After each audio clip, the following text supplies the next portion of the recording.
What's going on, guys? Thanks for tuning in to another episode of the Red and Gold Standard Podcast. My name is Zach Hernandez, and as always, I am joined by my co-host, Matt Llewellyn. Our guy, Mike Andrews, will be joining us shortly, but for now, we're going to bring you the show.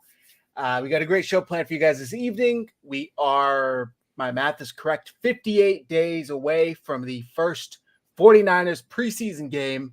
We just cracked under 60. So I'm feeling good. Matt, how you doing this evening? I'm good, Zach, man. It's been too long.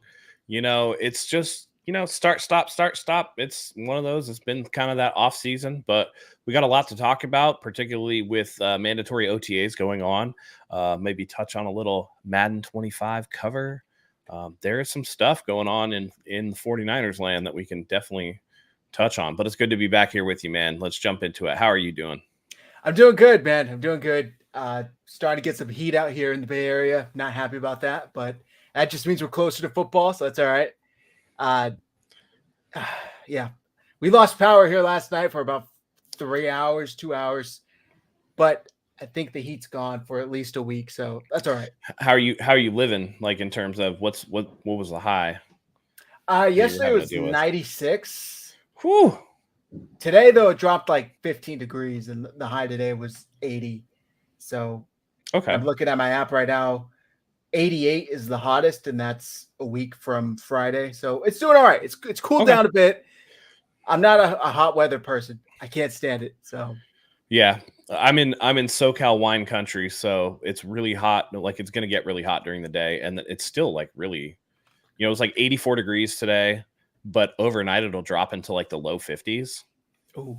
Like, Saturday's supposed to be 91. It's going to drop into the upper 50s. So, makes for good grapes, I guess. Hot during the day, cool at night. So, works out for us. Yeah, at least it's not hot 24 hours, right? That's right. I see our guy Mike is here, so let me bring him in. Oh, he says not yet. Says not yet. He's not ready for prime time yet. He'll give us the wink and the nod, So before Joey 102 in Central Cal for dude, are you in like Molesto or like Sacramento? Turd Lock. That's tough. Murdead.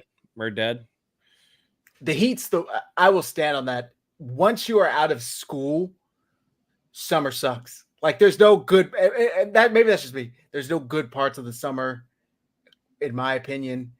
Especially after the finals when there's like no sports going on. You got to tune into ESPN for like golf highlights or something. He says worse, Fresno. Dang, man, you could trip on the ground and fall on a crack rock. I'm just hammering Central California right now. Listen, I graduated high school in Central California, so. Matt's on one tonight. I am. All right. Yeah, like I said, we are 58 days away from the first 49ers preseason game. Like Matt said to start the show, we got OTAs, we got Madden, we got Brandon Aiyuk contract plus trade discussions, rumors, reports. So we're going to break it all down. But before we do, we got to bring in our third co-host. So let's go ahead and bring in Mike Andrews, nothing but Niners. Mike, how you doing? Oh, you're muted. My bad. I made it, guys. I'm here. Happy to be here. I apologize about the delay. Man, oh, man, what a day. But we got a lot to talk about. I'm excited to be on with you fellas. I missed you guys, man. Hope you guys are doing well. Yeah, same. It's been a minute. Been too long.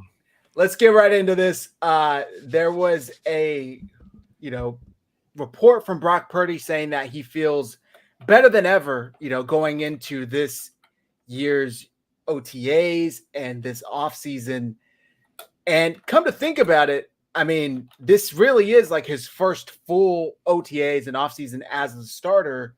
Last season, even after the wild success he had taking over for Jimmy Garoppolo and Trey Lance, it still really wasn't set in stone whether or not he was the entrenched starter. If you guys remember, Trey Lance was still here. There was still all the debates. They bring in Sam Darnold. And on top of all of that, he's rehabbing with his elbow injury. So that went up all the way through camp and preseason. It wasn't until after the second preseason game, if you guys remember, that Trey Lance was traded. So, Mike, I'll start with you. Fresh in the show, first opinion. how much does that help Brock Purdy? Or am I kind of like hyping something up that it really doesn't make that big of a difference to begin with? No, this is absolutely a crucial time for him, coming in and not having to nurse an injury or anything like that, not looking over his shoulder, and not being fourth on the depth chart, right? So we have to think about his time here and what he was doing at these phases during his history. So this is absolutely something that's beneficial for Brock Purdy. You love to hear that he feels better than ever, the confidence of knowing the playbook. And now they even asked him about like implementing certain things. Like, is it just more of the same, or is it sprinkling in some new things? And he's like, well, we had different things throughout the season, but now those things that were different and sprinkles can become a focal part of the offense, and then we can expand beyond that. So it's a really exciting time for the quarterbacks for the San Francisco 49ers. Yeah. And just so we're clear, I have the full quote here. He said, let's see, we got all the way to the end. We were right there. We weren't able to finish it. So for me, I had that taste in my mouth, and then get back into the gym, start slowly working into it. And then here OTAs, getting with Kyle Shanahan, going over all the games we played in, every play, going over situational football and stuff, taking that and actually going out in the field, running things and repping things, throwing to the receivers. Last year, I didn't have that. So now I'm able to attack those kinds of things. I feel like I've gotten better. Matt, what do you take this quote? Like, what does that mean to you? And what maybe are your expectations changing of Brock going into his first full year? Sure. I think the biggest thing is that he's not rehabbing an injury. Instead of trying to get back to where he was, he can improve and develop. And I think that that's very important for a quarterback. There were the exaggerated and photoshopped images of Brock Purdy looking like prime Arnold Schwarzenegger, right? Just like straight up jacked. And he did look like he was in much better shape.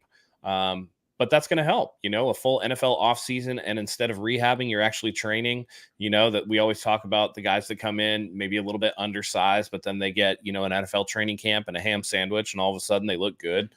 And I think that that's going to help Brock Purdy. By all accounts, take it with a grain of salt because it is OTAs, but it seems that he is, looking a little bit like he has a little bit more zip on the ball. Maybe his arm is like just a touch stronger. And he had enough, right? But if you give him a 5%, what does that do for the team? And then being able to go through plays, go through an entire season with him as the starter, with the game plan, with him in mind, that also plays a part of it, right? Because now Shanahan has laid the foundation for what a 49ers offense with Brock Purdy looks like. Now you add on top of that, you start going through it, you see what works, you see what didn't work, and then you adjust from there. And I just think that it's going to be beneficial to everybody on the team, on the offense, that Brock Purdy was healthy. Brock Purdy got to spend his offseason rather than looking back at an injury in Philadelphia. He gets to look back at an entire season where, he was in the MVP conversation to the very end. Yeah. And these quotes are coming from the State of the Franchise event. For some reason, they just kind of making the rounds now. But Kyle Shanahan was asked about what impressed him, what he thought of Purdy. And he said, Brock's as genuine of a person as I've been around. And when you have someone who's like that, such a solid foundation of who they are as a man and what they want in life, Brock is a really good person who is totally dedicated to his job and his craft and being the best at it. And he's extremely talented at it. So whatever Brock goes through, he gets stronger, good or bad. He's just as genuine as a person and as genuine as you guys see on tape. And when those two things go together, just put good people around him that are like-minded, and usually good things happen. I really think that's like evident. Like, he just seems like such a genuine person. Have you guys seen that clip of him from Media Day where they're like telling him how to pose and what to do? Like, he just looks like such a genuine guy. Like, maybe it's because, I don't know, I always felt like Jimmy was kind of full of shit. Like, I never really got that sort of like down-to-earthness from Jimmy Garoppolo. And Trey was here for like a blip in time, so you don't really have much to go off from him. It just feels like such a refreshing down-to-earthness. Mike, do you know what I mean? Am I? It's a sincerity. When I watched Brock Purdy in the media day, the little 2 or 3 minute clip that went out, it's like, I have no idea what this is. What a hyphy, like a hyphen goes at this part of the. He wasn't trying to be someone that he wasn't. He wasn't afraid to put his guard down and just be wrong. It just seemed sincere. And that level of sincerity is going to go a long way. Just be who you are. We're going to accept you for who you are and how you are, and then we'll rock out with you from that point forward, you know. And I really like this for the 49ers and for Brock Purdy. And by the way, going into your contract season saying, I feel better than I've ever felt, that's got to be a plus also. You know what I mean? So you like hearing it, you know, despite what I've done so far in my tenure in history as a 49er starting quarterback, I haven't been to this point yet. It's only going to get better. So this is the start of the contract negotiations as well. I think that's all calculated and meticulous planning by his team. Very good point. Very good point. I'm sure he is in a spot he would not even think he would have been in just 3 years ago when the 49ers drafted him, or 2 years ago, whatever the hell, however recently it was. Such a crazy, just meteoric rise to stardom he's had, and couldn't be happier for him. It'll be interesting to see how the 49ers make do, but we'll see. And just to refresh you guys' memory, first full year as starter, coming off the elbow injury, he threw for 4,280 yards, averaged 9.6 yards per attempt. Let's see, 31 touchdowns to 11 interceptions. And unfortunately, about half of those came in one game, those interceptions. That touchdown interception ratio was looking a lot better until Christmas. That's all I'll say. Anything else you guys wanted to add on Purdy before we go on to Aiyuk? Go ahead, Mike. I was just going to ask, what aspects do you guys think that he could improve his game? Honestly, like without like, oh, I hope he gets stronger. Like, where do you think he could actually improve and be better for the 49ers? I mean, it's his second, I guess, would be full season with a Shanahan playbook. So maybe they're able to open up the playbook, or he's able to, know it a little more encyclopedically so that it's at the top of his mind rather than thinking about the reads that he needs to make. It's just intrinsically there for when he's making it. And if you can even get 2% more efficient in an offense because of that experience, I think that 2% makes a world of difference, you know? For me, and this is something I don't know if it's like a Purdy thing, a Shanahan thing, or a Shanahan thing because of a Purdy thing, I would love to see him have more control at the line, but I've heard that that's just something Shanahan doesn't allow his quarterbacks to do. He doesn't allow them to check out. He doesn't allow them to do the protection. He doesn't allow them to do these things. It would be nice to maybe see a change in that situation to give him more control over the offense. Also, and it could be just something with his smaller stature. He gets a lot of passes batted down at the line. Would be nice to see that improve. Something that was a big knock I had on him coming out of 2021 was that weird reverse spin thing he used to do when he would get pressured, and he would run back like 10 yards and then try and either throw the ball away or escape it. We haven't seen that since his rookie year. So he did improve on that. So I would say getting the balls batted down and maybe just doing a better job at when you got a free man in your face. It's hard to even say that because he was like top ranked against the blitz. So you know what I mean? Like, of course, what stands out is fucking Chris Jones running unblocked in his face, but that's not his fault. So it's hard to say. Did you have anything in mind, Mike, when you asked that question?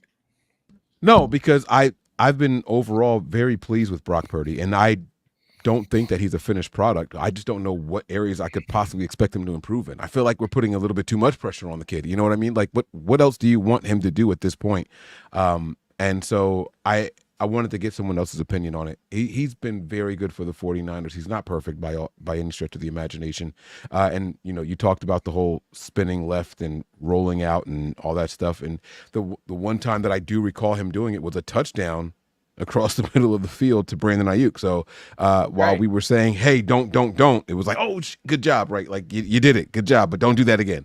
So I just don't know where we want to see this kid get better. Yeah.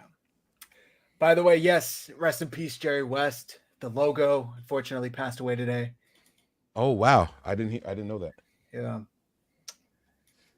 Yeah, I don't know if you guys happen to catch Chris Sims' quarterback ratings, but it's steaming hot garbage, specifically designed to do this and have us talk about it on podcasts.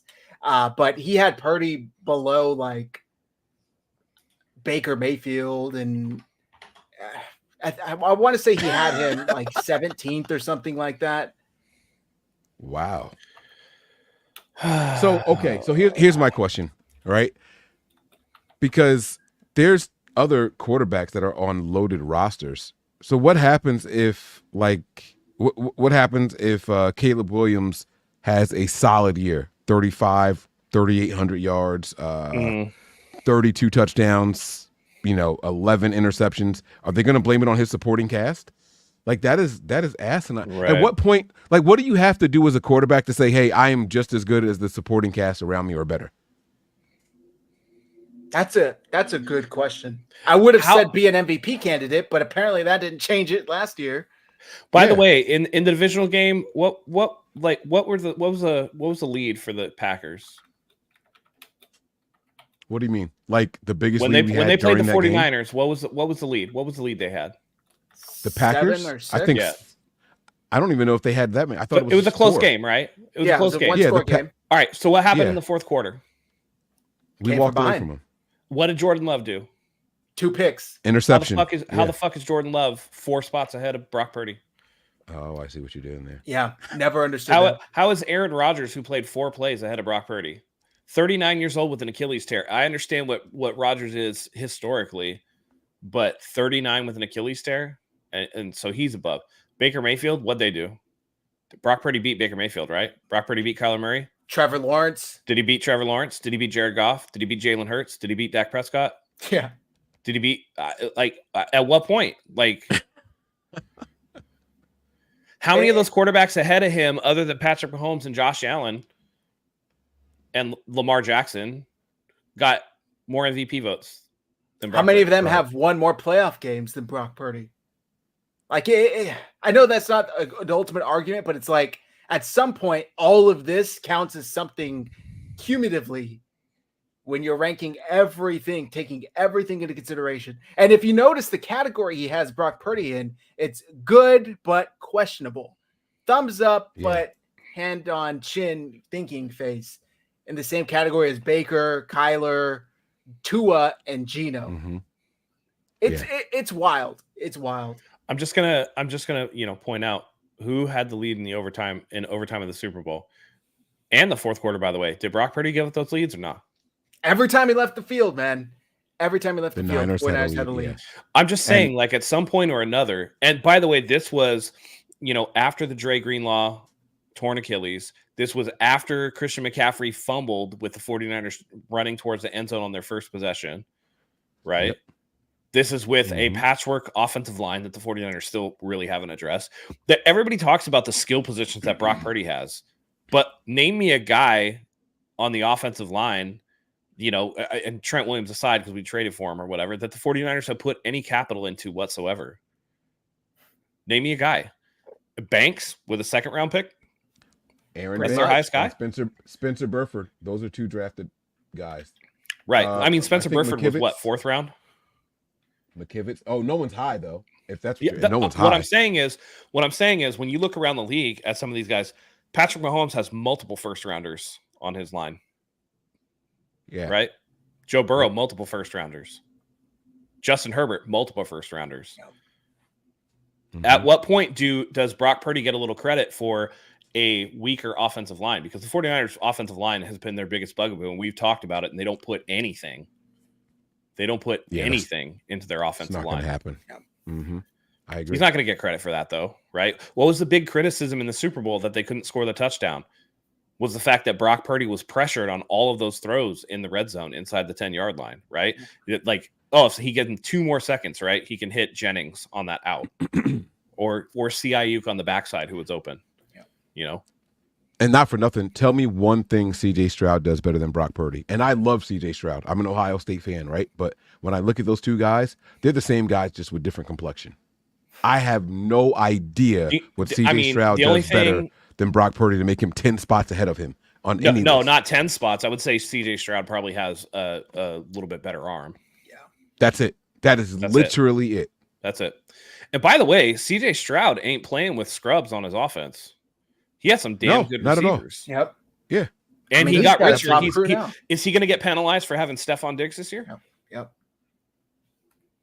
it makes no sense. It really does make no sense because the conversation, I've been saying this for the past month or so about Jordan Love versus Brock Purdy, right? Brock Purdy, it's like, oh, we don't know. We haven't seen enough yet. The jury's still out.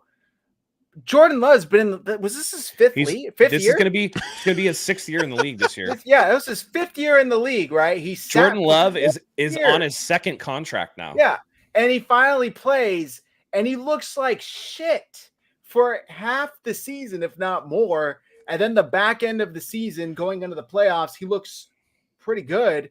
And people are like, that's it. That's all I needed to see.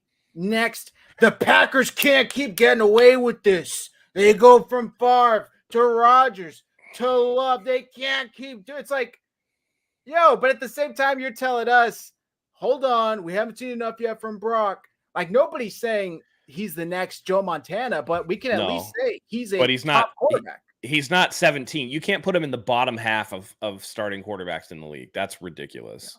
Yeah. That's ridiculous. Steven Ruiz, chart this. He had to have. Steven Ruiz got his hands all over this damn chart. Probably. I mean, I don't know, man. I it is what it is. I just think that when you look at the type of throw that was made by Jordan Love to end that game, the types of picks that he was throwing, we don't see Brock Purdy throw those interceptions. We just don't. He doesn't throw those like interceptions. He has some risky plays sometimes, for sure, but it's always in a way that like he tries to mitigate the risk. Jordan Love just tried to like Brett Favre that shit. You know, that last Jordan Love pick that Dre Greenlaw intercepted reminded me of Dak Prescott's interception against the Jacksonville Jaguars that they took back to the house. It's that type of throw back across your body for no reason when it's tightly covered, you know. Bro, there was a minute left. They had 2 timeouts and they were down, 3 points? Yep. And they were close to midfield and it was first down. Like there's absolutely no reason to force worst part of that is Jordan Love had broke contain and he was out of the pocket. Right. So even if he can't run for the first down or gain a bunch of yards, even if he has defenders beating down on him, he could have just chucked that ball out of bounds scot-free and just lived to play another down. So it makes I don't know, no man. sense. It's so funny that this is like the top 10, like the quarterback ranking. Wayne and I just did an exercise ranking all of our quarterbacks, and we argued about it. And I sent it to you guys, but I had Brock Purdy at 7 and CJ Stroud at 8. But we did like what we're expecting from them this season, how good they are as far as physical attributes and all that. So we tried to encompass all of it, right? And we still had Brock Purdy in the top 10, one spot ahead of CJ Stroud, 1 spot behind Aaron Rodgers. The only people ahead of him other than Aaron Rodgers were Justin Herbert, Jalen Hurts, Joe Burrow, Josh Allen, Lamar Jackson, and Patrick. And I would caution, if Jalen Hurts has another season like he just had, you can knock him all the way out of that top 10. Yeah. Yeah, and he's questionable. And I said it. And if Joe Burrow is injured again, you got to knock him down too. Mm-hmm. Yep. Absolutely. So it's just weird that, sorry, Mike. These rankings are made to shake it up a little bit. What were your thoughts on Jalen Hurts? You were saying something about Jalen Hurts? No, yeah, I was just saying that I used my bias. Like, I thought he had a phenomenal performance in that Super Bowl loss. I feel like he was better than everybody else in that Eagles team, and it wasn't even close. And so I do hold him a little bit higher on the biggest stage, biggest game, in the biggest league. You know what I mean? Like, so I gave him a little bit of a bump because of that one game. And I have no problem admitting that. I was very impressed with that young man in that game. But last year was not indicative of where he is right now. Yeah. And I can tell that Rodgers, for a lot of us, is living off past accomplishments, right? We're going to see what he is this year. And it's already not off to a great start. He's skipping OTAs because he just doesn't feel like being there. That's not a great sign for the Jets and for Robert Saleh and that whole organization, all of them with their jobs on the line.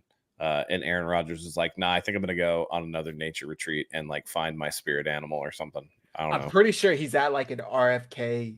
Probably. Like somebody posted the dates match up. What's that mean? What's RFK? Robert F. Kennedy. Yeah.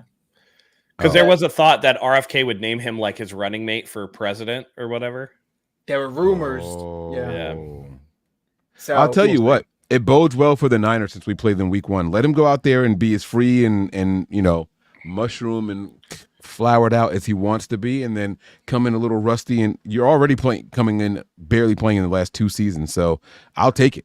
You know what I mean? Like, and then you wanna skip this part of camp and getting your body in shape. Fine with me. Come in rusty. Think that just 4 quarters throughout the entire preseason is going to be enough to get you ready for the San Francisco 49ers. You got another thing coming, buddy. I'll take that easy dub for the Niners and watch him get better gradually throughout the year. So I got to ask you guys a question. I'm going to bring up this comment. Where is it at? Right here. What? I'm an old man. What is a jert? I don't even know what that is. I'm going to type this into my Google, Matt, and I better not regret it. I'm telling you right now. I honestly, I don't know. I never heard that. I don't know. Hold on. Wait, don't do it on your end. I'll do it on my end. It's too late. I already did it. I already typed it in. A jert is a tent-like dwelling. That's a yurt. The Mongol. It's spelled the same way, though. A jert. Let's see. A hurt jerk. Wait. Plant. Hold on. Organism, usually not a tree. Let me go to Urban Dictionary. They'll probably know. Why is this such a thing right now? The act of injuring, killing, and inflicting any kind of pain or damage on a robot, cyborg, or machine. That's Urban Dictionary. Yeah, I got that too. Oh, wait. I don't know. Wait. Whoa. A jort? Let's see. Jert. Mike, look at the second one on Urban Dictionary. Scroll down.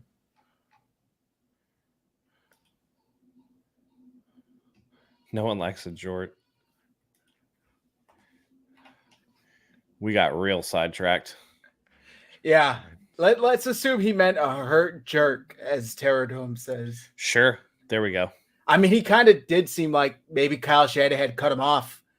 He's not getting info anymore, so he's kind of been extra. I mean, annoying. right. Ever since he was sure that it was going to be Mac Jones. Yep.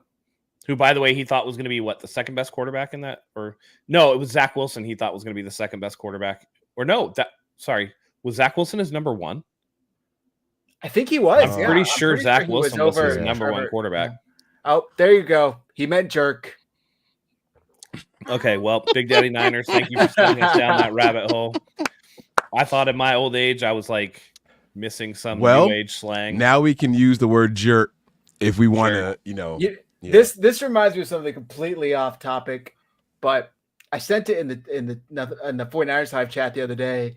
A clip from Chappelle's Show came up on my Twitter feed. I don't know if you guys ever watched Chappelle's Show, but he had that skit, I Know Black People. And if you haven't seen it, you gotta check it out. YouTube, because it is just the funniest shit. It's like a game show type skit, right? And it's like, what is a Lucy? And then, people that are there are like, oh, it's a this was on my timeline. Yeah, it's a loose cigarette. And then other girls, it's a promiscuous woman. Like, no, start calling it that. Just go check it out. Go check it out if you guys want to get a laugh. All right. That is phenomenal. Show anymore, man. That's for sure. All right. Let's get into a little bit of Brandon Aiyuk. So the rumor was that the 49ers had offered Brandon Aiyuk $26 million per year. And that's kind of where they are, still at a standstill. In my opinion, that's a good sign, because that's got to be somewhere close to what they'll eventually end up settling on. Yeah, Terradome, what is a chicken head? That's right. All right. What do you make of this report about Brandon Aiyuk? 49ers offering 26. How close is that to getting done, in your opinion? Pure speculation, obviously, but let's talk about it. Yeah, I think that the Justin Jefferson deal changed the metric in Brandon Aiyuk's mind. I don't think it changed it in the 49ers' mind. Justin Jefferson now reset the market. It's $35 million per year. And I'm sure that Aiyuk is looking at that with tantalizing appetite. And I just don't, he doesn't have the production that the team's going to use the production thing against him. Brandon Aiyuk's going to use the lack of targets against them. I think this all gets done somewhere around the neighborhood of 28, 29. I think that is something that's fair. And for all the people that are like, oh, like they can't afford that. I mean, they absolutely can. Christian McCaffrey's extension freed up $7.5 million. There's going to be no new money on Brandon Aiyuk's deal this year. Anything that they would use would be an immediate signing bonus. So I don't know. I think 28-29 is probably where it gets done, but I think that he's going to ending behind people like Jamar Chase and obviously Justin Jefferson, probably CeeDee Lamb, who has just a little bit more on the number side than he does. And I think that they're going to end up being okay with that in the end. I do think that once Aiyuk is signed, I think that we can logically assume that, well, at least for me personally, I would logically assume that this is probably Deebo Samuel's last season with the 49ers. Unless he reworks that deal, but I feel like he's going to be on the wrong side of 30.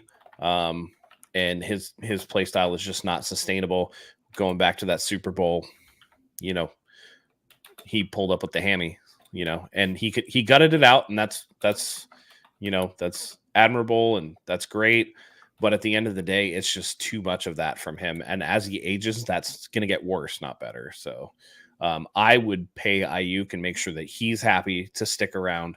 You get Pearsall. Reports are pretty good on Pearsall so far. You hope that he can kind of take over. A lot of what Deebo did with the wide back stuff has now been thrust on Christian McCaffrey, and so that he doesn't have to do that stuff anymore. So where is Deebo exactly? Where is his value to get another big contract? He might get that from another team that could use him in the 2019 role that he had with the 49ers, the 2020 role, the 2021 role that got him paid, but they're not going to be using him in the same way that he was on this team. Damn. Look, long answer short, $28-29 million for Aiyuk per year. Okay. Probably 4-year deal. Although there's a couple of wide receivers getting 3-year deals, so it's kind of weird, and it makes me wonder what that's about. Mike, what are your thoughts on this contract situation? Does it extend into the season? Where do you see it ending? Does it go right up to the cusp, just like we saw with Nick Bosa last year? Or does it go through the year? The Niners don't typically seem to rush their biggest contracts of the offseason. Those are the ones that tend to take time. You got Justin Jefferson averaging $35 million a year. I don't think Brandon Aiyuk is worth that much to the 49ers. Let me be clear what I'm saying, to the 49ers, right? This is a guy who tweeted out, not the end of this past season, but the season before, he tweeted out his stats and said, all that being the 4th option on this team. Well, the other 3 options that he was talking about ahead of him are still here. So he does need to, he kind of put his foot in his mouth with that tweet. It's probably one that he wishes he could take back at this point. So I do think that he'll get close to that 30 number. I don't know if he gets that contract from the 49ers, if I'm being completely honest with you guys. The encouraging thing is the Ian Rappaport report that came out and said that the Niners at least picked up the phone and asked the Vikings about Justin Jefferson. Kind of implies that they are willing to pay a top wide receiver. So that could be encouraging if I'm Brandon Aiyuk and his team. Like, they wanted a sincere number 1 wide receiver that they knew they were going to have to pay top of the line money to. So they should be able to work out a deal. I just don't know if it's going to be here, really. I think the Niners are completely content right now playing on this contract as stands with this 5th-year option and just seeing where it goes. So they're not going to let him or his team make them overpay for what they feel the actual value is.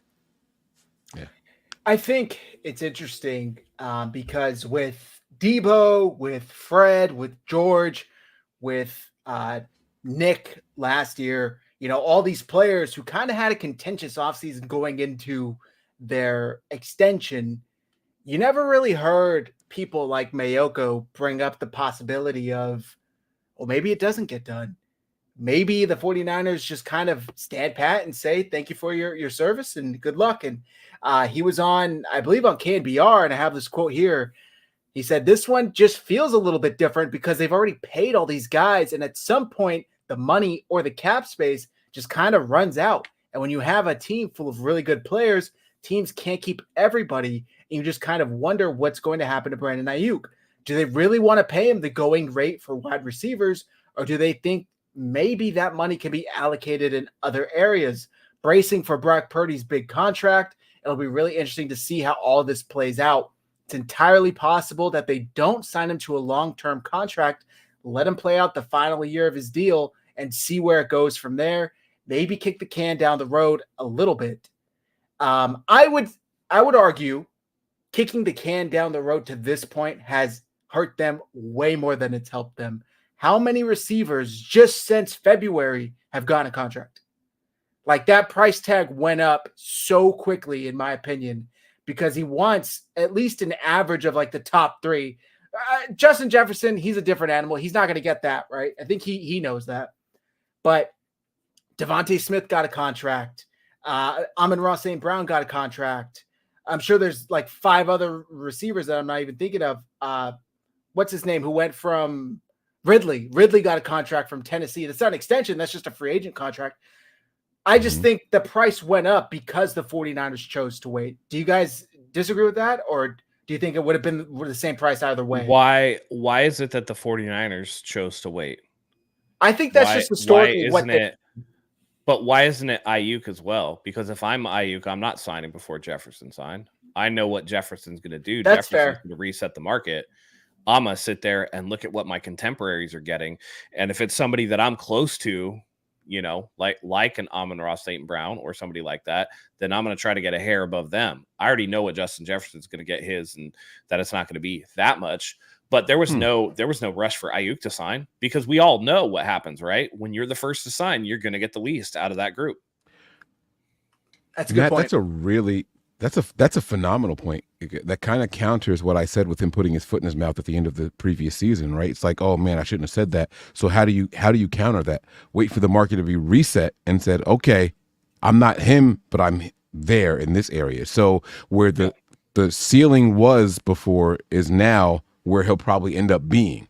So that's a very good counter to putting his foot in his mouth. So that well done, man. Wow. I never thought about it that way. Good job. Yeah. The only reason why I said kind of the 49ers waiting, it seems like that's how they like to play this situation out with their last few stars they gave an extension to. It seemed to go on into July, August. I mean, Nick Bosa, we were talking about, fuck, is this dude going to miss the opening of the season last year? Yeah. Thankfully, that didn't happen. But it, for some reason, it seems like they like to do it closer to August. In a lot of cases, I think that's because the 49ers can see where the market is and then do that team-friendly shit, right? You look at when Debo signed, he was making near what the other top wide receivers, A.J. Brown and I think it was McLaurin, got, right? You look at Bosa. Bosa was always going to be the highest paid. It was just a matter of language and how they wanted to word that. Fred Warner signed, and there was another linebacker that signed in his year as well. I can't remember who it was. Roquan, maybe? I don't know. It might have been. But they do the thing where it's like, okay, we're going to give you top dollar, but, you know, we'll give you the money, but you work with us on the structure. And that's how they're able to do so many of these team-friendly deals. And eventually there's just going to be, you know, the point where the player's going to initiate that too. It's like, I know how the team is going to want to do this, right? We knew Parag's cute math is going to catch up to them at some point. This just might be the point where Aiyuk's like, no, it's cool for me. Like, I don't need to, you know, worry about that. So has the math and the cap manipulation caught up to the 49ers yet? Like, I know it's fun to say and all that, but no. What I mean, I think you're misunderstanding me. What I'm meaning is the players are eventually going to catch on to what Parag does with the whole, and they're going to develop a counter contracts and be like, no, I'm going to wait until the market like this, because at least Brandon Aiyuk's agent should be telling Brandon, look, CeeDee Lamb needs a new deal. Justin Jefferson needs a new deal. Amon-Ra St. Brown needs a new deal. Let them go first, because the price is just going to keep going up and up for you. And the 49ers are going to want to do that little cutesy shit with your contract. And that's cool. But at least when they do it, your dollar amount is going to be higher than it would be than if you sign immediately at the opening of free agency or whatever the case may be when you were eligible for extension. And I think Teradome is in the chat says, if you franchise them now, the average salary of the top 5 wide receivers is now $31 million. That's not true until the final day to franchise a player in 2025, because Brandon Aiyuk is working on his 5th year this year. So you can't franchise him now. If somebody else gets a bigger contract, that average goes up. So Brandon Aiyuk could also be cool with that too. It could be worse later. Yeah, you're right. It could be worse later. That's crazy. That's a lot of money. That's a lot of money. By the way, I just figured out we could do polls in our YouTube chat. So I put out a poll. Make sure you go vote in the 49ers Hive chat. Well, I'm always on StreamYard, so I'm not usually. I've seen it on other people, and I've been meaning to try it on our next show. We have a poll on 49ers Hive chat on YouTube. Will Aiyuk get a long-term deal from the 49ers? Right now, it's 80-20. Yes, people believe he'll get the deal. So yeah. And by the way, the whole Matt Mayoko thing with the can the 49ers keep doing this? Yeah, they can. Every team keeps doing it. Every team will find. I mean, Kansas City finds a way all the time to get these. You know, if they get rid of one player and you're like, dang, they're cooked, and then they get another really good player and you're like, God damn it. You know, every team does it. Not too long ago, the 49ers were over cap space. They made like 4 moves, and all of a sudden they had the second most in the entire. They're like 32.5 under the cap right now. Right. I think it was just like 2 or 3 seasons ago where that happened. So, you know, the cap is just made to be manipulated in a guideline. That's really what it is. And as long as you can do with things if you look at the Saints cap space, whew, man, you would cry. You would cry if you look at the Saints cap space. So it's not a big deal. It's kind of a guideline, they wait until the bill comes due and that the core of the team is too old. When you go into the rebuild, that's when you let the cap hit you right in the mouth. You're just like, all right, we're going to be shit for like 3 years. Like the Saints. I mean, look like what the Saints, right? Drew Brees retired. Sean Payton's gone. All of our great players are gone. Let's let Michael Thomas's bonus hit. Let's let Drew Brees's like signing bonus finally hit. We're going to pay this guy that's not even here. That's how it is, man. Good point from Joey. The franchise tag is based on base salary without bonuses. So it's lower than what we think it is. Interesting. No, I thought it was the average of the top 5. Oh, I see what he's saying. He's saying it's the top 5 base salaries, not the. Okay, I see what he's saying. My bad, Joey. Let's see. Fact checking in real time. Oh, okay. Franchise tag for wide receiver for 2024 is $21 million. It's going to go up next year, but it won't be. Yeah, it won't be 30. It won't be 10 million. Yeah, that's okay. So that's good. That's good. So we'll get into Christian McCaffrey, but while we're on this topic, a report came out earlier this week about none other than Trent Williams and Jeremy Fowler of ESPN speaking to the Murph and Mac show, I believe, or Murph and Mark on KBR said there are certainly whispers around the industry that he wants a new deal. He's not the highest paid player at his position anymore, but he's still clearly the best. They'll probably have to take care of him one more time. I don't think he's clearly the best. I think he's still like amongst the best. What are your guys' thoughts on that? Who's better than Trent Williams at the left tackle position? I could go through one or two. I just think that it depends because it depends on the team, right? It depends on what you're looking for the team. He's also 36. The shelf is coming. Like the cliff is coming. Okay. I like doing this with you guys because you guys will critically think and like challenge me, right? So let's say he does hit this wall and he takes a major step back. He goes from number 1 to blank and a major fall off. Is he still worth the money? Like, no. What's a Trent Williams? You're saying no, but what's a Trent Williams fall off look like? Does he go from the number 1 ranked left tackle all the way down to 6th? Like, what does it look like? It looks like somebody who is 36 has a lot of mileage on him. And while the skill might be there, the durability is not. All of a sudden, he's missing 2 games here, 3 games here. And we've seen that with the ankle sprains. He has a history of lower leg injuries. That, again, that's not going to get better. It's going to get worse as he ages. And at some point or another, he's going to start falling off. And as these tackles come in, 1 to 16 or 17 in the league can happen faster than you think it can. And I mean, how many times did we think, after the 2020 Super Bowl, it's like, man, I don't know about you guys, but it felt like to me that Joe Staley just retired out of nowhere, right? Like he was like, no, I'm done. How do we know that's not going to happen for Trent Williams once he gets a signing bonus and get past the 2 seasons or whatever? Because when he signed this deal, it was like, I'm going to play through the deal and then who knows? We've talked about Trent Williams before in the last couple of years where it's like we need to look for a replacement because he's actually sat out. And it was a question after the NFC Championship game, I think in 2022. after Brock Purdy's injury, where it was speculated that like they didn't know if he was coming back right away. And it's like, does Trent Williams retire?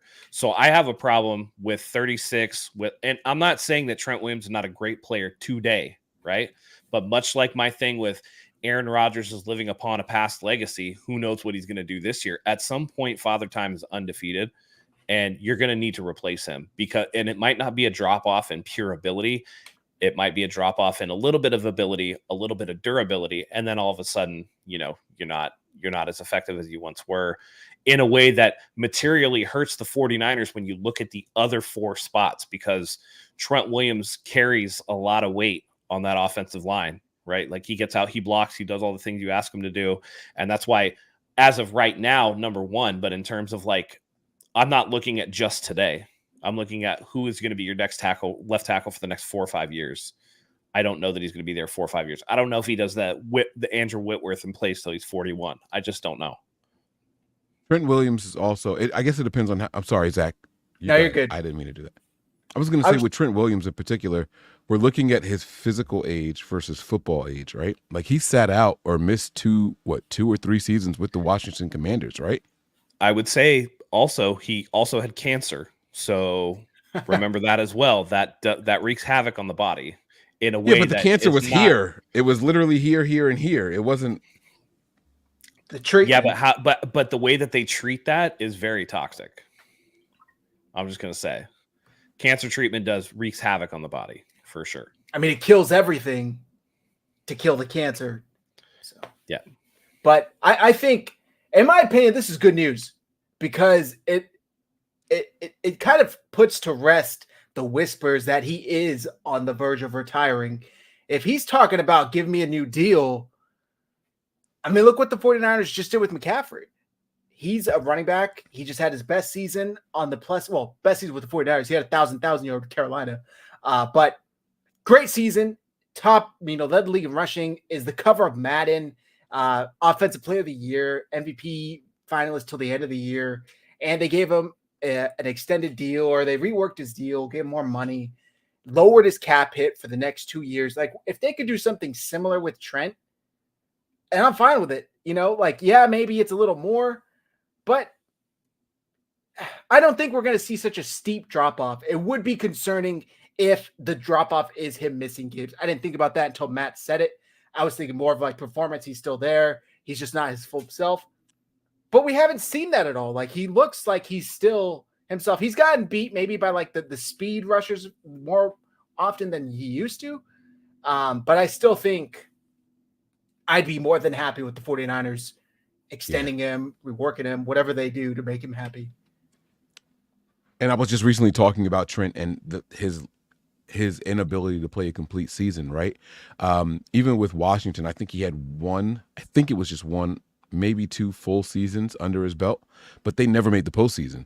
Where he's come here and where we're playing 2021 games in a regular season now, he missed 3 of them. So he's played more games in one season here as the aging veteran than he ever did in his career. So I mean, it's kind of give and take. He's not going to give you a full regular season, cool, but missed a couple of those games. And by the way, those games that he missed, how many of them could he have played if like the playoff opportunity was on the line? You know what I mean? We heard about Jill Staley rushing back to play in a certain game, or Trent even rushing back to play against the Chiefs a couple years ago in McCaffrey's first game, right? Like, we heard about that, right? How important it was for them to hurry up and get back, right? They thought that was important games.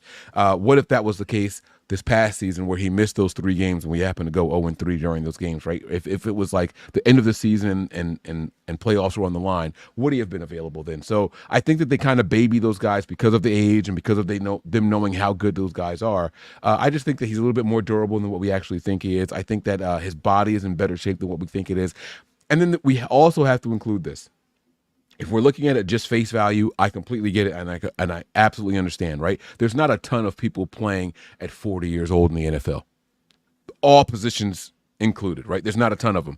However, I think we can also admit that Trent Williams is a generational, maybe even whatever's above that type talent, right? Like guys his size don't move the way that they do, and they don't have that strength and speed and quickness to react and things like that. So we can't just classify him as all the other guys in his position or even in the NFL.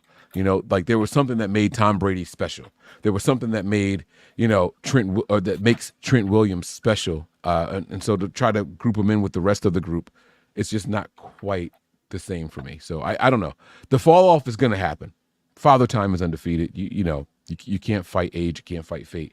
But I just think that his fall off might not be as drastic as what we think some others. I think. But also, you have to look at the forest for the trees, right? Andrew Whitworth signed a contract with the Rams in 2020. That was like, it was 3 years, $30 million. At the time, it was the highest paid contract to a non-quarterback over the age of 35 at $10 million a year. Can you give Trent Williams an extension at what he signed through this season? So it would be for seasons 37, age 37 plus, as the highest paid at his position. When you have, again, we talk about if you sign Aiyuk money is going to hit, right? You got Brock Purdy's extension that's going to come due, right? You got all this other stuff that you have to really take into account. You have to field the team. Not everybody, and this is where it actually does come to the point of maybe you think about moving Trent Williams, right? Better to get off a year too early than too late. You have to, again, the Chiefs get off of players a year early, and then they end up replacing them, and you trust that your scouting department can replace them in a way, right? When the Chiefs got rid of Tyreek Hill, we were like, the Chiefs are done, dude. Like, what'd they do that for? That's trash. Why'd they do that? And then they go and win 2 championships without him. No problem. Yeah. No problem. It's fine. And that's Tyreek Hill in his prime. That was like 25-year-old Tyreek Hill, right? Not 36-year-old. And I know we love Trent Williams. I love Trent Williams. I think he's a beast. I think he's absolutely fantastic. Lives up to the silverback moniker that he tattooed across his back. He's absolutely amazing. But at some point or another, again, Father Time undefeated. Again, do you want to be left holding the bag of somebody who's starting to decline or may not be available with the top cap number for that position when he signs the contract? I don't know that that's smart business. I think the better thing would be to, if you're going to do that, to maybe flip him. And again, that's not something anybody wants to hear, but are you playing for just the now, or do you want to be sustainable too? And my last rebuttal. Go ahead. My last rebuttal to this, Matt, if you have Trent Williams' contract pulled up, I think if he were to get anything, it would be more of a reworking of the money he already has. It actually might save the 49ers cap space, regardless of what the number is per year average that they give him. He's got like 3 or 4 void years on the bottom of that contract that still count against the cap. So I think that they could rework those numbers and make it. Yeah, that is a fair point. I don't think they would do anything until next season anyway, because he has 2 years of actual contract and not just void years. So I think that you have to get him to next year before you sign anything. But if they do sign something, let's just say it happens this offseason, it's going to be more of a reworking of the numbers for the next 3 years and manipulating it. Because once you do it as a signing bonus and add on some more years, now that signing bonus is divided by the duration of that contract, and the cap number comes down drastically as opposed to whatever it's going to be hitting for the next 2 seasons. So for sure. And they have an out in 2026 as it stands right now, where they would get 37.8 million in savings versus 8.3 against. They could get out of it, and you could add some dummy years to the end of it. And that's kind of what they do sometimes. But they definitely, if anything else, they need to have an eye towards the future. You can't just go into this as like, we're making Trent Williams the highest paid player no matter what, and then do what they do. Because again, my point with this is what do they do with the offensive line? They don't put any draft resources into it in the same way that they do in other positions. You're going to have to replace them eventually. I'm sorry, everybody. That's just the way that it is. So at least if you're going to extend him, you need to have a succession plan in place. Because the 49ers, they very much lucked into Trent Williams' availability after Joe Staley retired. Yeah. I mean, that was just a stroke of luck that they cannot possibly count on again to have happen. And at the same time, him wanting nothing to do with Washington for basically considering them at fault for him almost dying because they denied him the medical care. Like that. Joe Staley happened to retire at the same time as that relationship went completely sideways. The 49ers locked, and it just so happened that Kyle Shanahan knew Trent Williams from his time in Washington. So, all right, last extension to talk about, and that's Christian McCaffrey. So I don't know if this was a surprise to you, but this was a complete surprise to me when this hit my phone on what was this, last Tuesday. I get this alert from Schefter, I'm sure just like you guys did. Reigning Offensive Player of the Year, Christian McCaffrey, once again has reset the running back market, signing a 2-year extension with the 49ers, averaging $19 million per year. He will receive an additional $8 million over what he was scheduled to make in the first 2 years, while adding $24 million in guarantees. Mike, is this like McCaffrey getting what he's worth? Is this the 49ers just trying to make him happy? A little bit of both? Extending, because I don't think this extended him, right? They just added more money to his current term. Is that correct? Yeah, it looks like he's getting more guaranteed money. So that was the biggest issue, is that there was nothing guaranteed. While he would have been well paid and still the highest paid at his position under the current contract, there were just no guarantees. So he goes out there and breaks his big toe. He can't play football, right? While everything else on him is working and functioning properly, it would have been a freak accident, and then all of a sudden there's nothing for him to get if he's not taking any snaps as a 49ers running back. So they kind of reworked it, give him some more guarantees. And again, my favorite part of this whole thing is that they reset the running back market. I hate how much the running back market has been devalued. With that said, I understand that 90% of the teams in the NFL do running back by committee. But when you have those bell cows, those guys are so devalued now that running backs don't even get money they don't even get drafted early, right? You might get one running back drafted in the first round, maybe one running back in the first round, where if you go back just 10, 15 years, you were getting 4 or 5 of them in the first round because teams were looking for those kind of players, right? I absolutely love what Christian McCaffrey did for the running back group. Give him the guaranteed money. He's been well worth it. And while everyone graded that trade terribly in favor of the 49ers, it didn't even equal a first-round pick, and look at what you're getting. You got literally the offensive player of the year, right? Like, if there wasn't an MVP that we call a quarterback's award, he would have earned that. If I'm not mistaken, he was top 5 in MVP voting as well. So Christian McCaffrey has been worth it. And when you get a guy that his work ethic, forget production for a second, just for a slim second, forget the production, because the production is there, but the work ethic, he comes into camp. He's probably the only person I know that comes in more prepared than the Bosa brothers.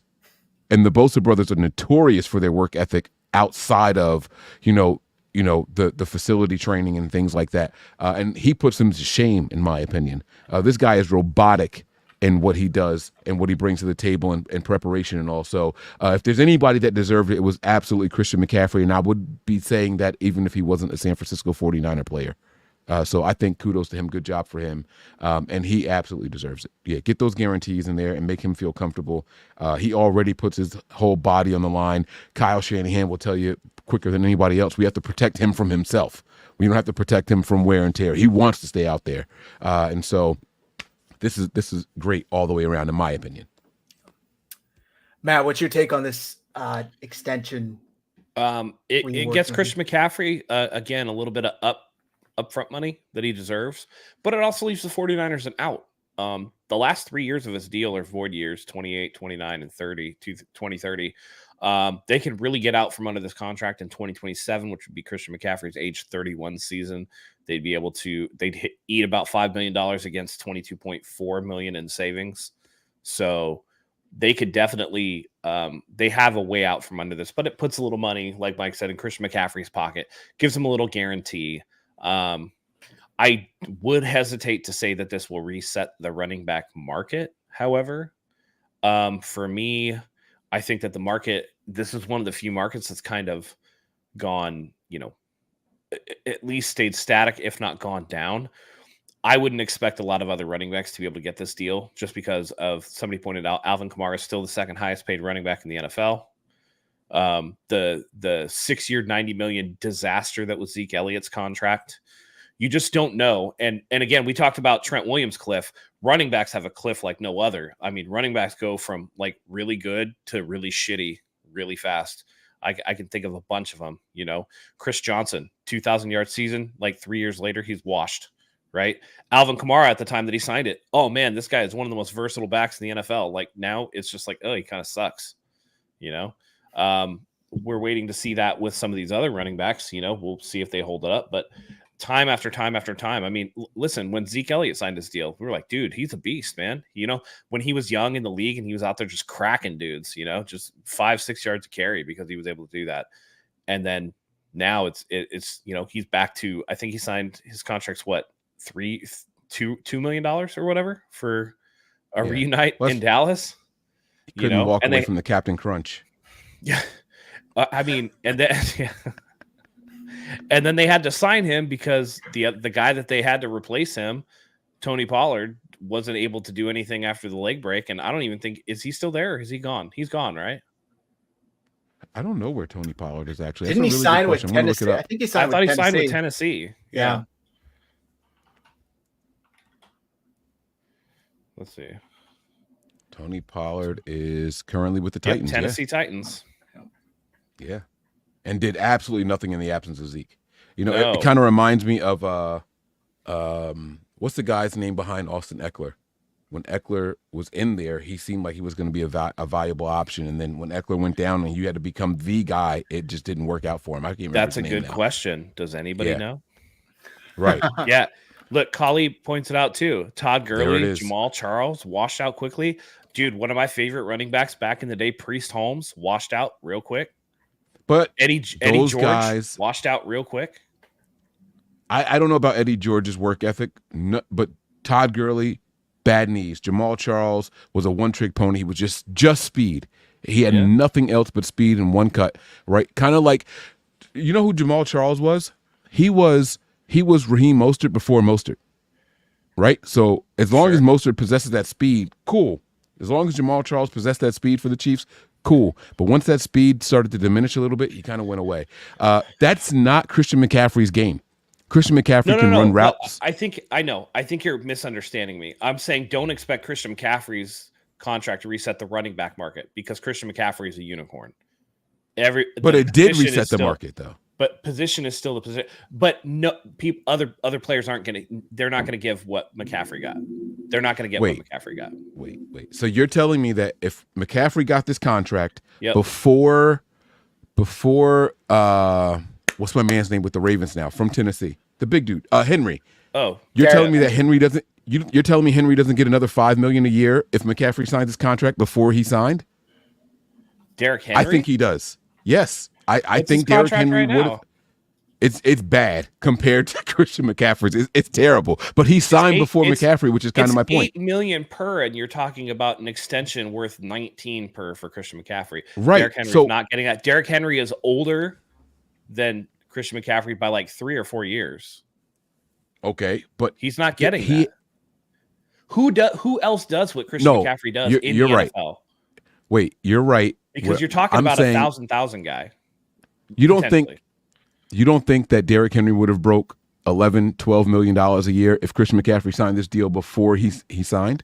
That's my point. I think so the market is the market. I think that's the disconnect. I think the disconnect is that, we're used to when you say reset the market, that the next guy is going to get more than Christian McCaffrey, and that's not the case. Not more. That's not more. But so if the bar is here, right? So okay. All right. So Derrick Henry, you just said, is getting what, $8 million a year? Is that what you said? Yeah. Okay. He was getting $8 million a year with Christian McCaffrey being the bar at 16. That was the bar before the contract. So now they upped it another $3 million, right? So that means that Henry would have been making double-digit money. Let's just say it just went up another $3 million for him. It's $11 million a year now because he's there to be the bell cow. Let's make no mistake about it. They are going to run Derrick Henry into the ground in Baltimore in particular, where they have been dying for a running back to be that guy. Sure. But I think that you forget, again, the Zeke Elliott contract really fucked things up for running backs because his contract was for 15 a year, and it was an abject disaster. And so that depressed the running back market to the point where this isn't really resetting the market. This is just putting the market back on track because Zeke Elliott signed that deal in 2016? And we're in 2024 and somebody finally eclipsed that. And it had to be Christian McCaffrey to do it. I don't think that's a resetting of the market. I think that's a regulation of the market. And now you'll see running backs get a little bit more, especially the more versatile ones. But I don't think that everybody, and again, not to be too much of a contrarian, but your example of Derrick Henry, who is also like a 2,000-yard guy, give me somebody else, right? Like, is Joe Mixon going to get that? No. Again, how many running backs can we really name in the NFL that are like actually the bell cow backs? You know what I mean? How many are that? Like you said, 90% of teams do running back by committee. You know? I mean, what is Breece Hall going to get? I don't know. He could probably get something, but again, you look at how many ACLs has he had? Two now? Two? Mm-hmm. So you got to worry about that. It's the most physical position on the offense where you get beat up the most. And somehow, by grace of God or whatever else, Christian McCaffrey has avoided major injury, knock on wood. Madden curse and a new contract is not an ideal way, to keep yourself going. But everything for him has been like, a sprained ankle or like, a sore hamstring or, but even there are games. I mean, how many times have we seen Christian McCaffrey like bleeding from his arms or his elbow or looking like a bruised turd after a game because of how much contact that he takes? And that's with him being very good at trying to avoid it. Running back is just a crazy position. And I don't think that if you're looking at, who's going to get this money, I think Christian McCaffrey is kind of a one of one right now in the NFL. You're going to need a guy commensurate to that level of production before you get that. I think the crazy part is McCaffrey is such a unicorn that you have people like Rich Eisen saying that he still doesn't even feel like that's a fair amount to give him. Like, he's like, that's wild when we see, good, but not the best receivers getting paid 25, 30 plus. And there's an abundance of receivers. Like, how many players truly are there like Christian McCaffrey? Yeah. He accounted for what, 25% of the 49ers total offense last year. Yeah. Right. So, I mean, he is deserving of the money, but running backs aren't going to hit that. They aren't going to hit that type of production. Right. But when someone does, and that's what I say by resetting the market, when someone does, they should be making 20+ million a year or close to that 20 million a year for it. When George Kittle got his contract, he reset the market by 50%. He was making 50% more than the highest paid guy at the time was Austin Hooper, whatever the fuck his last name was. Oh, yeah. And that guy was washed. Yeah. Yeah. And he was fucking trash. Right. But George Kittle came in making 50% more than the next closest guy to him. I'm not saying that Christian McCaffrey's should be, that, but it is a reset of the market. And it's also indicative of what the new salary cap is, because I always boil it back down to percentage of what the total salary cap is. And the NFL has done a pretty decent job with keeping it the same way, but the running backs were getting left behind. When running backs were making 11% of the total cap space, they dropped all the way down to 7%, 6%, and 5% for the top paid guys. And that's where it was messed up. So now you got Christian McCaffrey trying to bring it back up to that number. And I think that's fair. That's where I'm falling in with it now. I think that's a fair number for the guy at that position. I think that's fair. And there will be, obviously, I do think that there is something to be said for the compensation outside of like the top guy coming back up. That is something that I think would be fair, because only the top 5 paid running backs in the NFL make over $10 million. So, right. I mean, Joe Mixon is 6th, and he signed with the Houston Texans for $8.5 million per year. So there's something to be said, right? It's McCaffrey at 19, Kamara at 15, Jonathan Taylor at 14, Saquon at 12.6, Josh Jacobs at 12. And those are the only people over $10 million. Damn. But look at those names that you said. They are brought in to be the guy. Right? Like, I have no idea if Josh Jacobs are going to live up to that deal, right? We can't talk about what they're going to do, but this is what those teams expect them to do, and that's why those contracts are written the way that they are, right? Does Mixon, like, going over there, like, look at the supporting cast over there. That supporting cast is really good. We talked about what was going on in Houston. We talked about the rookie deals and all that stuff, right? Like, they got some really good weapons over there.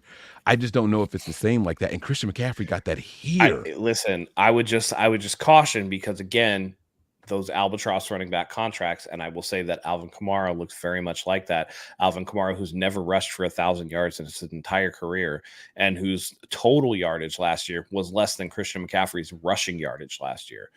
You can't have that guy at number 2 with Christian McCaffrey at number 1. Like, to me, that's kind of like you cancel each other out, right? It's like the positron and the electron hitting each other and just canceling each other out, right? It just you have to be careful with that, because again, nobody spoils faster than a running back, right? Nobody goes downhill faster than a running back. And if you give a guy the wrong guy, right? People are in here talking about, Jonathan Taylor, he looks like that guy. He looks like the next great running back. Jonathan Taylor's been injured.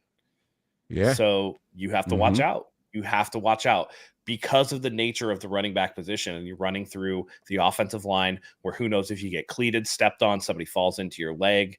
It's such a position where you can get injured more than any other on the offense.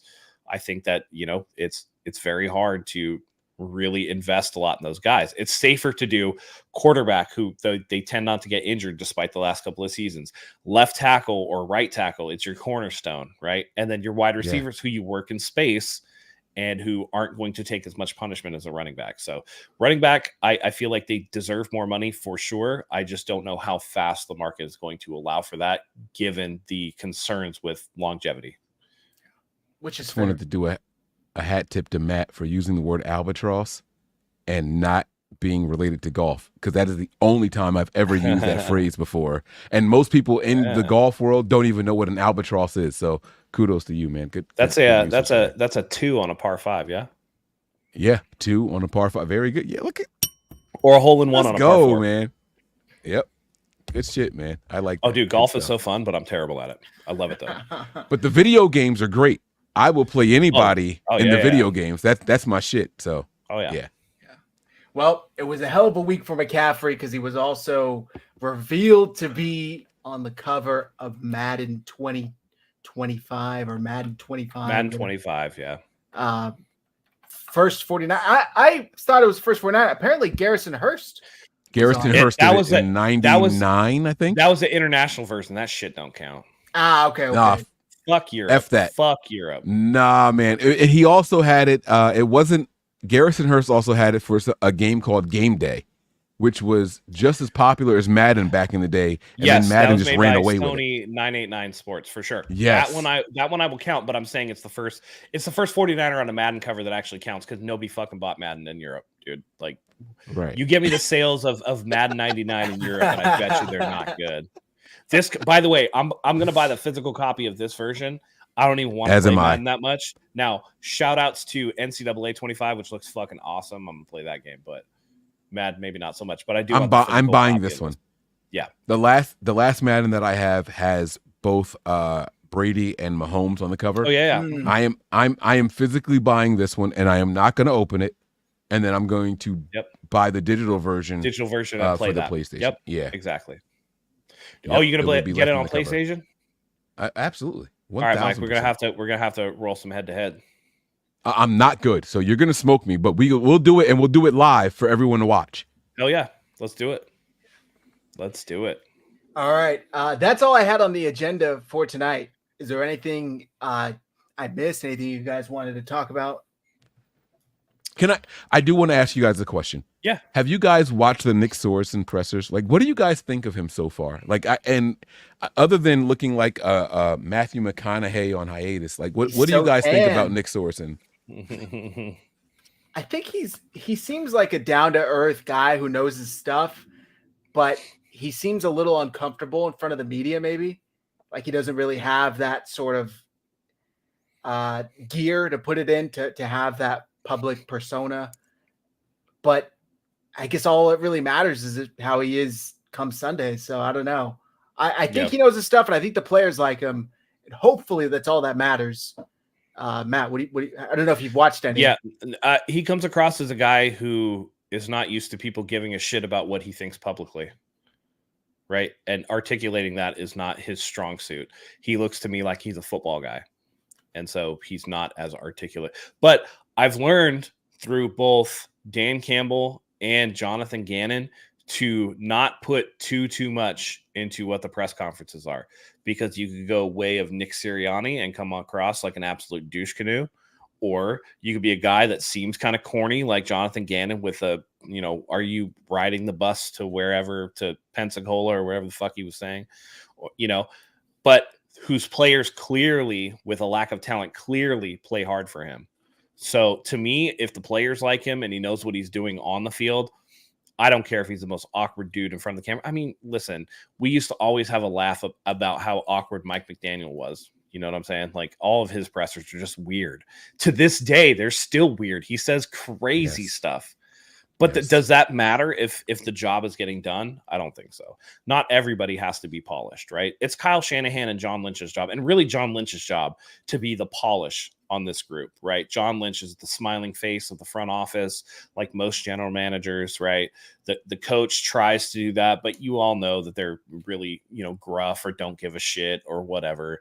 And once you get down to the coordinator level, we really shouldn't be judging these guys on how they talk to the media, because we pay attention to it because it's the 49ers. But I've never watched a press conference with the Green Bay Packers defensive coordinator. I've never watched a press conference with Tampa Bay's offensive coordinator or whoever else, right? We just don't, special teams coach, whatever the case may be. We pay attention to it because it's the team that we love. But I just don't think that it matters that much. He needs media training is basically what I'm saying. Mike, what are your thoughts on him? This is going to sound completely crazy, right? But my biggest takeaway from Nick Sorensen was when they first put him out there in front of the media, he had nothing like NFL official, like as far as apparel. He had the residency hat. He had this like Walmart hoodie on that wasn't even about like it wasn't even like, nothing had an NFL logo on it. We know residency caps and they just say SF. They don't rep for the 49ers. They rep for San Francisco, right? Cool. But his second one, everything was 49ers NFL, like official tissue stuff. So I said it, I don't know if you guys know this, but I break down the pressers on my Patreon page. And that was one of the first things I said, can we get this guy some official 49ers NFL gear? And then when he comes back, he's right on it, and he jokes, he immediately got comfortable. In his second interview, he walks up. All right, I'm going to just go right ahead, and I don't have anything to say. You guys can open up the floor for questions. And he looks around. Nothing. Okay, I'm out of here. And he walks away, and then he comes right back. So he dropped the guard for everyone. Let's get comfortable. Let's ask some questions. And he makes it a point to not diminish anyone. If you ask him a question very specific about, hey, what does a guy like Talanoa Hufanga bring to your defense, and what do you miss with him being out there? He will answer that question, but then he'll go on to say, however, a guy like Gio, talking about Greg Odom, did a phenomenal job when filling in, or he's having a great OTA and training camp or whatever so far. And then he'll go on to compliment Jair Brown. He doesn't want anyone to outshine anyone else, because he's well aware of, this is the time of year where we're evaluating everybody at those positions to see who is going to be best suited for what we need them to do. And I absolutely love that about him. So I did give him his kudos for that. And wasn't that the criticism, by the way, that Grant Cohn tried to level at him when it was Kruger? It was Kruger. That's right. It was Larry Kruger. And he wouldn't throw. He wouldn't throw. That he wouldn't throw. Yeah, he wouldn't throw. Wilkes. Steve Wilkes under the bus. When they asked, what? Because the first press conference. Yeah, go ahead, Matt. Yeah, the first press conference, Larry Kruger asked him, like, hey, it seemed like last season you guys had a lot of problems, like, with this and this and this on the running defense and the edges. Yeah. And what do you think was the cause or whatever? And then he said, basically, we've watched the film, we've identified the cause, so we don't think that's going to be an issue going forward. And it was like Kruger wanted him to bury Steve Wilkes or say like, oh, whatever. And he basically said, "Oh, he didn't even answer my question." It's like He he was did. like- He just didn't do it in the way that Yeah, you wanted. that was him a to very uninspiring answer that does not give me a ton of confidence in Nick Sorensen's ability to coach this defense. It was like literally the first clip that came out of Sorensen. Yeah, because like you said, he doesn't want one player to outshine the other. He's trying to be very even-keeled with the way that he hands out praise or whatever else. But I also feel that it's the same way with him trying to, not throw anybody under the bus either. Yeah. So, yeah. That's a weird, that's a weird analytical take to take, from one presser. I don't know. Like, what you want him to come out and say like these guys are trash, and I'm hoping Steve Wilkes was shit, and that's what the problem was. Yeah, we figured it out. Steve Wilkes sucks. Like, he's not going to say that. And if you continue to listen to the players on the defensive side of the ball and all that, like Talanoa Hufanga, he just recently spoke at the presser, and one of the questions that they asked. If you guys want to watch it, I found the tweet. Yeah, please, because I've never seen this. So May 10th. Nick, why did the run D kind of take a step back last year? It seemed like in the Detroit game, you guys got pushed around a lot up front, and they climbed to the second level and were picking off your linebackers. What happened to the run D from 2 years ago? Walmart shirt, and what's your residency hat into this year? In that game, they got us a couple times. We've evaluated that, and we're going to fix that part of the game and those type of runs. That's what we've kind of focused on. And I think accompanying that is I asked Nick Sorensen about why the run defense regressed last year. The answer that I got back didn't really seem to answer the question. I hope this hire works out. And by the way, the reason why I know it was about Steve Wilkes, Mike, when you said Walmart shirt, residency hat, the one thing that you may or may not have caught is that Larry Krueger specifically said what happened from that Detroit game to the run defense we saw 2 years ago. And the only difference in that time really was Steve Wilkes. So he was making it specifically about Steve Wilkes, and Sorensen was not playing that game. And so then he's like, I don't like that. Oh. So. But see, like that's the kind of answer you want. Yes, right? exactly. Yeah. So what I don't understand what the problem was, but people will again, I don't know, 49ers Twitter, the main guys, the main money makers they're all in shambles. But no, I think that Sin says it perfectly when she says, that's what she likes about them. They're unrefined. I think when you're too refined, it almost gives you like skeptical panda face, like there's an agenda, right? So he seems like he's a genuine dude that is a football guy, But I do appreciate the fact that he's not going to take bait from a clearly leading question. Yeah. All right. I have a chat pack card here for you gentlemen before we end the show. It's been a while. Make sure you guys hit like and subscribe on both channels. Make sure you follow us on X. Our handles are on the screen. Make sure you follow RGS Pod as well. So the chat pack question that I have for you guys, it's a little more on the fun side. If you were told, go ahead. I think chat pack should be the way we end the show. Mm-hmm. But I wanted to ask you guys one more question. Okay. Sure. If you had to evaluate, there's two coaches that I want to ask about, and I want to ask you guys who has gotten more from their respective groups. Chris Kocurek and his defensive line versus Chris Forrester and his offensive line. Who do you guys think has gotten more from their respective groups? And then I am done for the night. I won't interrupt anymore, I promise. I go Forrester. I if the question that how I'm interpreting it is who's doing more with the most with what they have, right? And I think he's turning Dollar Tree groceries into an upscale casual dinner, whereas Kocurek has like Whole Foods groceries and is making like Chili's quality dinner most of the time. Sometimes you're getting that nice Cheesecake Factory, Ruth Chris, or whatever the fancy stuff is. But I feel like the D-line has largely underachieved. With the amount of talent that was there, it did not live up to the hype. And whether that was injured, I mean, we saw when Cleveland Farrell got hurt last year, the run defense fell off a cliff. So maybe it's a matter of the names not matching the hype, or the hype not matching the actual production. I don't know, but I feel like Forster has turned it into not a great offensive line. I'm not saying that by any stretch, but they're able to win a shit ton of games with what he's had, which is pretty damn impressive. Matt, what do you think? I think it's about a wash, to be honest. Chris Forster has led this illustrious offensive line to the 20th ranking in PFF last season. Meanwhile, the 49ers D-line was top 5 in DVOA, 6th against the pass. They were a top 5 unit PFF-wise. So there's more on the defensive line, more talent. I think it's a reflection of what you get what you pay for, right? The defensive line is actually a pretty good defensive line. I don't think anybody would argue that it's like trash or anything like that. And I don't think anybody would argue that the 49ers offensive line is anything fantastic outside of Trent Williams. And I think that Trent Williams buoys that offensive line a lot.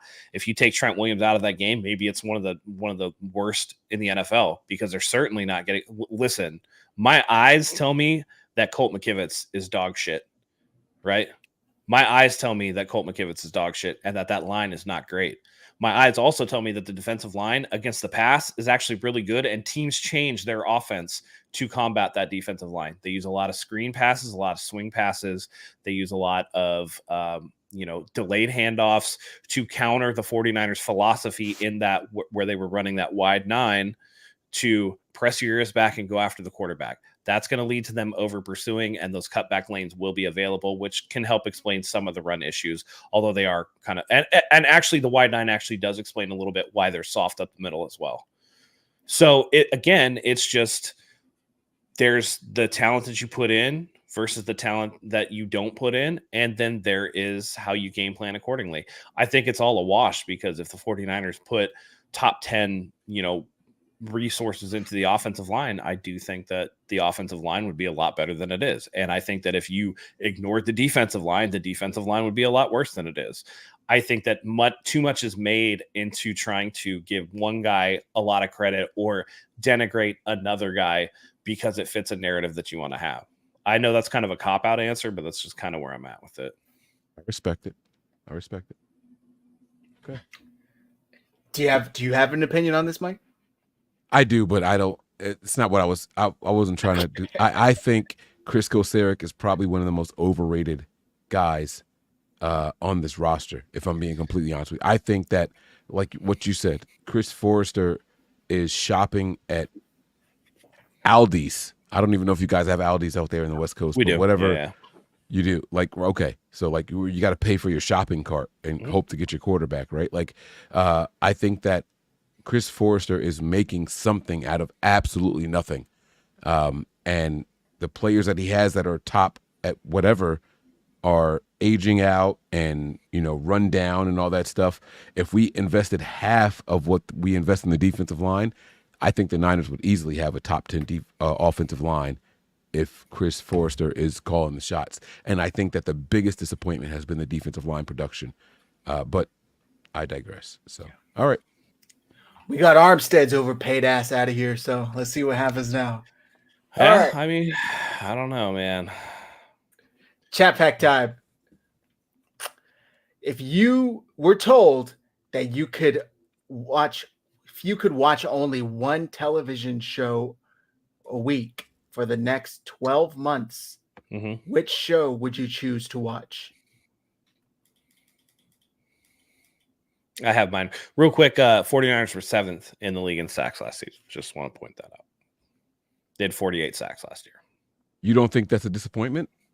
Chase Young, Drake Jackson, Nick Bosa, Eric Armstead, Hargrave, and the rotational guy was Javon Hargrave. You don't think that's a disappointment? Now again, based this off of the fact that teams changed the way that they played the 49ers, changed their game plan for the 49ers to negate those sacks with quick passes and swing passes and wide receiver screens. And we saw it all over the place, right? Where they gave everything underneath, and we were criticizing Steve Wilkes for his baby shit soft coverage, right? Because teams were getting the ball out quick and then they were working in space. Keep that in mind when they were still 7th in sacks with people playing that way against them. Just want to say. Again, it's not just what you see on paper; it's also what you see with your eyes. And I saw a lot of people working away from Bosa and working the edges of the field where Charvarius Ward and Deommodore Lenoir were playing off-ball coverage a lot of the time. And it wasn't until they started bringing them closer to the line of scrimmage that the 49ers, remember early in the season, the 49ers weren't getting shit for sacks. And then as soon as they brought those corners closer to the line, guess what happened? So we'll see. Okay. I like it. Respect. Also, the refs apparently are immune to throwing holding calls against the Chiefs in the Super Bowl, but I digress. It's not even worth it. They don't even agree. Yes. If you were told you could only watch one television show for a week, I don't know why they say a week for the next 12 months. Let's just say one TV show for the next 12 months. What TV show would you choose to watch? Sure. Matt, you said you had yours. Yeah. Well, I have a bunch, but I got to pick one, huh? Got to pick one. If I'm talking like endless watchability over and over again. This question is tough. While Matt thinks, like, is it like something that just is on repeat nonstop in the background? Like, that's different than something I want to sit down and pay attention to. I want to watch something, right? Yeah. Right. Because also, am I allowed to play video games and watch movies? Nope. Right. Like, okay. So this is like, you have to, like, there's nothing else on in your entire life. Can I read books? Do you remember back in the day before like cable and streaming? Say you just had a DVD player and you didn't have cable and there's no internet. You don't have books. What season worth of shows of a DVDs would you want to have with you? Wow. This is a really good question. All right, Matt, it's back on you, bro. I'm going to wait. That's a good one. Man, dang, just because it's a lot of episodes and just because it's something that I always find funny, I'm probably going to say Seinfeld. I can watch Seinfeld over and over and over and over again. And there's always just something super funny about that. It was the perfect TV show at the perfect time about, it was very much diametrically opposed to Friends, which people have described to me, because I'm not from New York, but people said that Seinfeld was New York, what a New Yorker thought about New York. A New Yorker did a show about New York. And Friends was what somebody from Los Angeles did a show about New York. If that makes sense. Got it. Because if you just look at the apartment from Friends that they like that Monica and like the girls lived in, that shit was a mansion, dude. There's no way. And I know they explained it away as like rent control or whatever, but like I don't think they've ever made apartments that look like that in New York like that. Like back in the day, right? Everything got bigger later.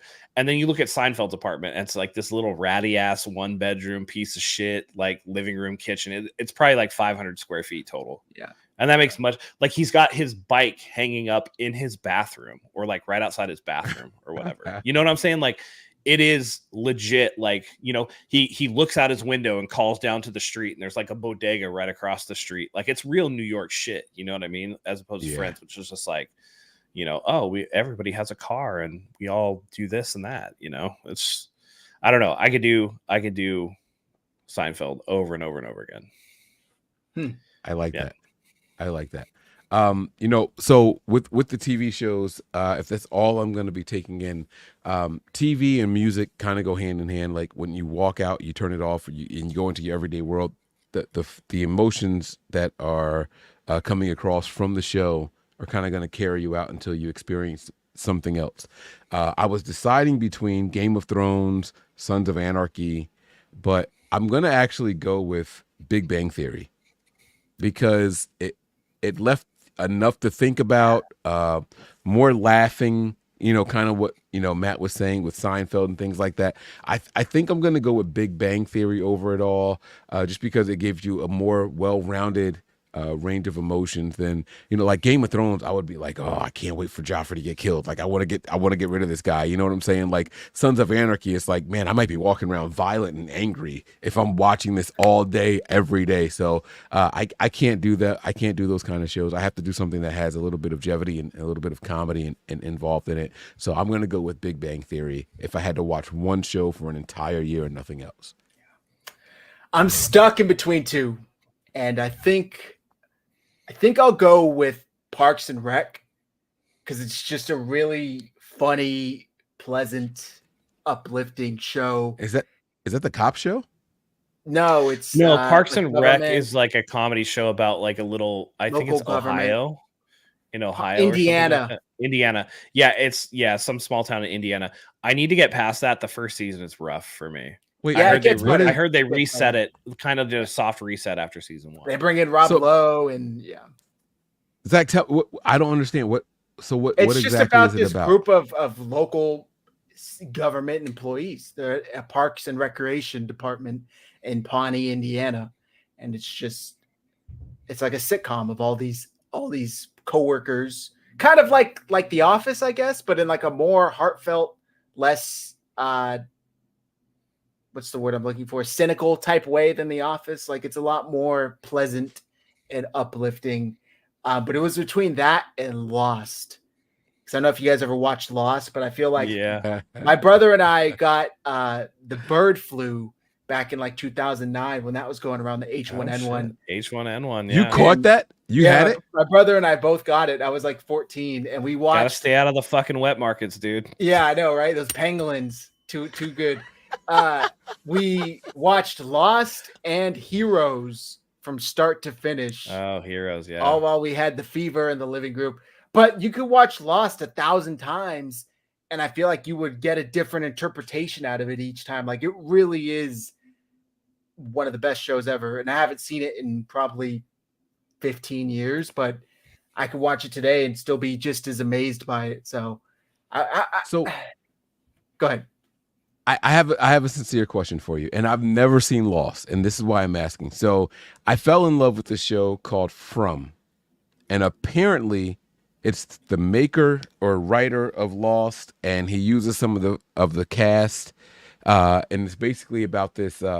It's this town that people just kind of end up in. You're driving to a vacation site and you end up stuck in this town. Like a tree comes down, you got to turn around and double back, and you can't get out of the town. And they don't know how they ended up getting there. They don't know why they're there. There's no way out. It's a continuous loop. No matter which direction you drive in, you can't get out of the town. You're kind of stuck trying to figure out if you can get out, how to survive, and all that stuff. Is kind of there's this notion of maybe time travel, maybe teleportation. You don't know quite what it is. And from my understanding, it's from the same writer or director, maybe. I don't know if it's the director, but I was talking about it with a coworker of mine, and he was saying he or whoever the writer was blew the ending of Lost, so this is his opportunity to get it right with his show Lost. So is that kind of the same thing? Like, is that what it's about? Kind of. I know a lot of people say that. I don't personally think he blew it, the ending.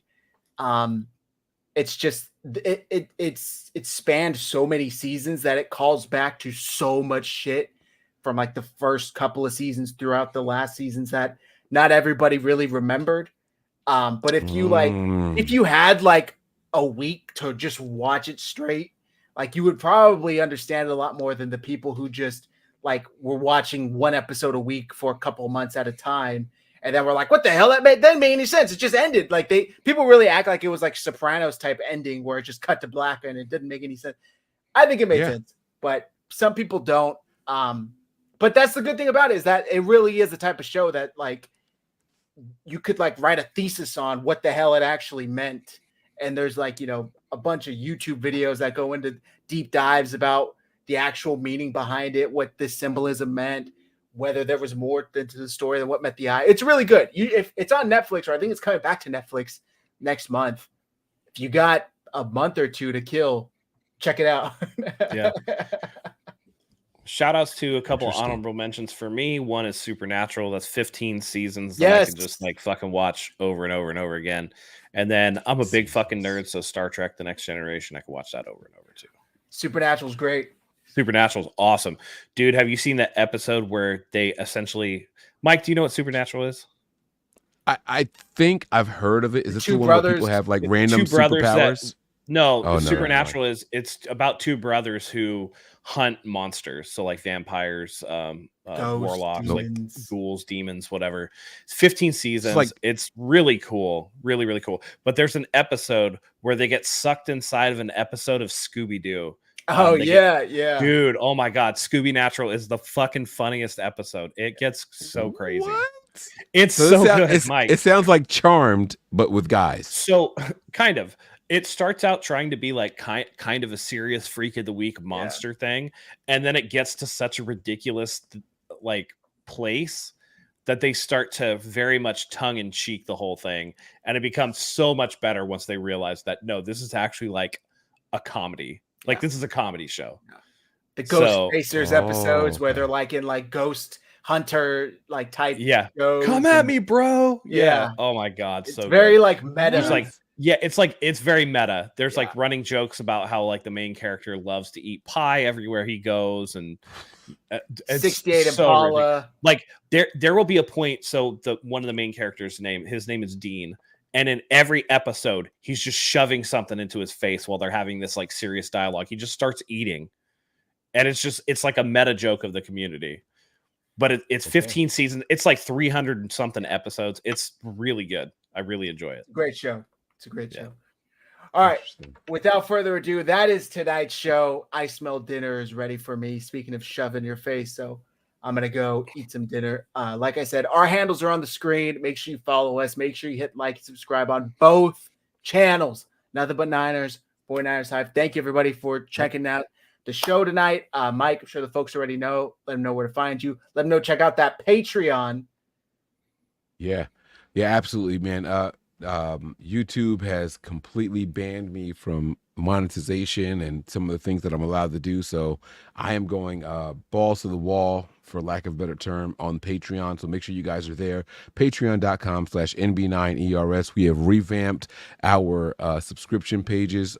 We no longer just have the 3 tiers where it's $5, $10, or $20. We also have a $1 tier, and we even have a free tier. All of those channels get different content at different times, and then it will eventually trickle down to the YouTube page. But if you want it live and if you want it direct, you go ahead and subscribe to whichever level that you choose to, and you'll get the shows accordingly.